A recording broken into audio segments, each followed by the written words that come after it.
এবার একটু খেয়াল করবেন মেহেরবানি করে, আমরা যখন কাউকে ভালোবাসি তার ভালোটা চাই, তাকে কষ্ট না দিতে চাই, তাকে ভালো রাখতে চাই, তাকে হাসাতে চাই। কিন্তু আল্লাহ যখন কাউকে ভালোবাসে আল্লাহ ঠিক এগুলা করে না, এটার উল্টাটা করে। কি করে?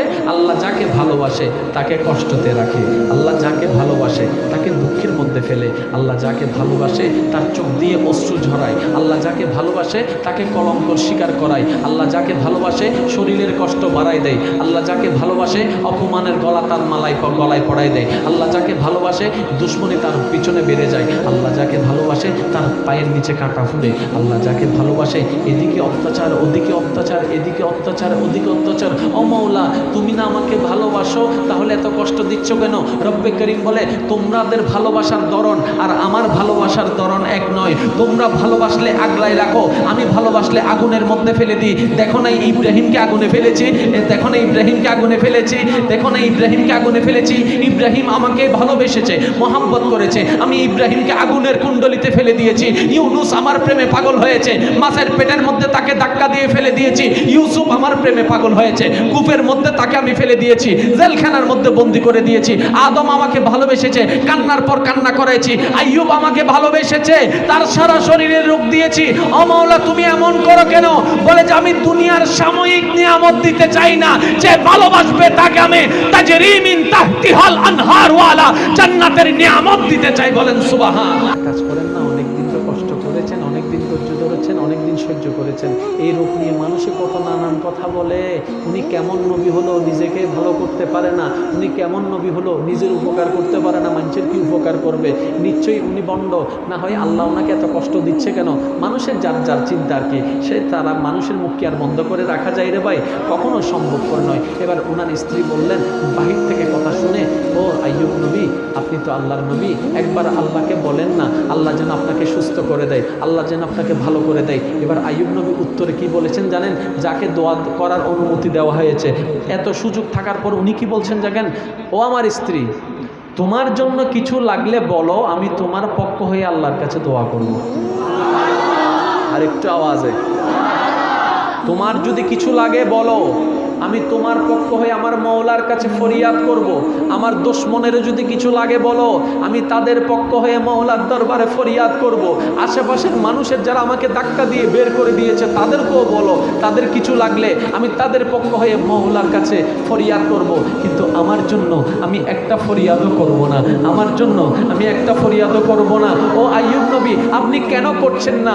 তখন আইয়ুব নবী বলে, আমার মওলা যদি আমাকে কষ্ট দিয়ে খুশি হয়, আমি কষ্টতে থেকে খুশি হয়ে যাব।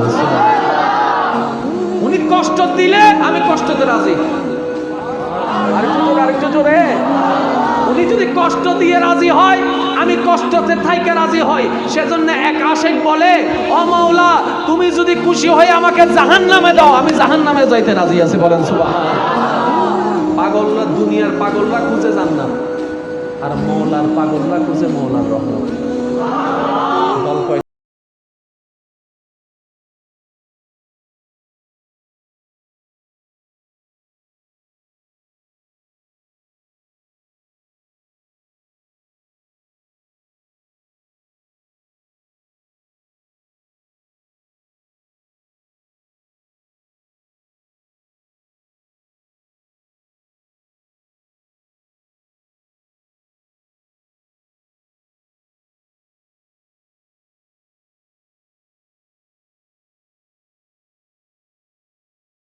আমার মওলা যদি আমাকে কষ্ট দিয়ে খুশি হয়, আমি কষ্টতে থেকে খুশি। এবার আইয়ুব নবী আল্লাহর পছন্দের না অপছন্দের? জোরে বলেন না। ওনাকে কি করলেন? অসুখের কষ্ট দিলেন। ইব্রাহিম নবীকে আগুনের কষ্ট দিলেন, ইউনুস নবীকে মাছের পেটের কষ্ট দিলেন, ইউসুফ নবীকে কূপের মধ্যে ফেলে দিলেন, জেলখানায় বন্দি করে দিলেন, আদম নবীকে কান্নার কষ্ট দিলেন। বাহ্যিকভাবে যেগুলোকে আমার আপনার চোখে কান্না মনে হয়, কষ্ট মনে হয়, দুঃখ মনে হয়, আশিকদের জন্য এটা কখনো দুঃখ হয় না, এটা আশিকদের জন্য নিয়ামত হয়ে যায়, আশিকদের জন্য নিয়ামত হয়ে যায়। এবার শুধু আপনাদেরকে একটু শর্টকাট বলি, যার কষ্ট যত বেশি, যার দুঃখ যত বেশি, সে যদি সেই দুঃখ কষ্টের উপর ধৈর্যটা ধরতে পারে প্রেমের সাথে, শুকরিয়ার সাথে, তার নিয়ামত হবে তত বেশি। এই জিনিসটা একটু বোঝার চেষ্টা করবেন। যার জীবনে যত দুঃখ বেশি, কষ্ট বেশি, সে যদি সেই কষ্টের উপর আল্লাহর উপর সন্তুষ্টি চিত্তে ধৈর্য ধারণ করতে পারে, সময় মোতাবেক তার কাছে যে নিয়ামত আসবে সেটা ওই দুঃখ কষ্টর চাইতে আরো বেশি হয়ে যাবে। সুবহানাল্লাহ। এখন একটু খেয়াল করবেন, আল্লাহর একজন নবী ছিলেন যিনি কথা বলতে জড়তা হতো। নাম কি? মাশাআল্লাহ, মাশাআল্লাহ, বলেন বলেন, সবাই মিলে বলেন না, আওয়াজ এখনো হয় নাই। হযরত মূসা আলাইহিস সালাম, উনি এমন একজন নবী ছিলেন যার কথা বলতে একটু অস্পষ্ট হতো। ওই যে ছোটবেলায় জিহ্বা পুড়ে গিয়েছিল, যার কারণে আওয়াজটা স্পষ্ট হতো না। আল্লাহু আকবার।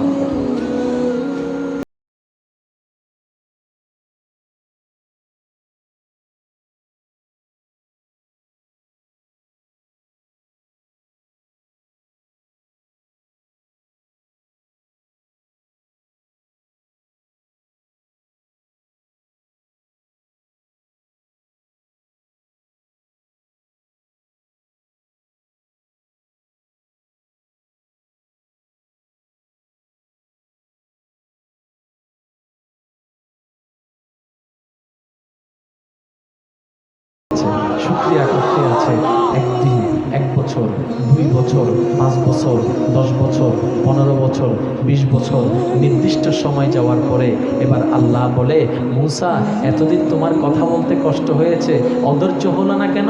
বলে যে মওলা তুমি খুশি হয়ে দিয়েছো, আমি সেখানে নারাজ হই কেমনে? আমি সেখানে নারাজ হই কেমনে? তুমি যেটাতে রাজি আমি সেটাতে রাজি, কারণ আমার বলতে তো কিছু নাই, সবগুলি তো তোমার দান, সবগুলি তো তোমার দান। এবার আল্লাহ পাক বলে, মূসা তোমার ধৈর্য আমার পছন্দ হয়েছে, তোমার ধৈর্য আমার পছন্দ হয়েছে, আর আমি ওয়াদা করেছি ইন্নাল্লাহা মা'আস সাবিরিন, আমি ওয়াদা করেছি ধৈর্য ধারণকারীর সাথে আমি আছি। আর আমি আল্লাহ ওয়াদা করেছি ফাইন্না মা'আল উসরি ইউসরান, আমি নিয়ামতকে ডবল করে দিই কষ্টের পরে যদি ধৈর্য ধারণ করতে পারে।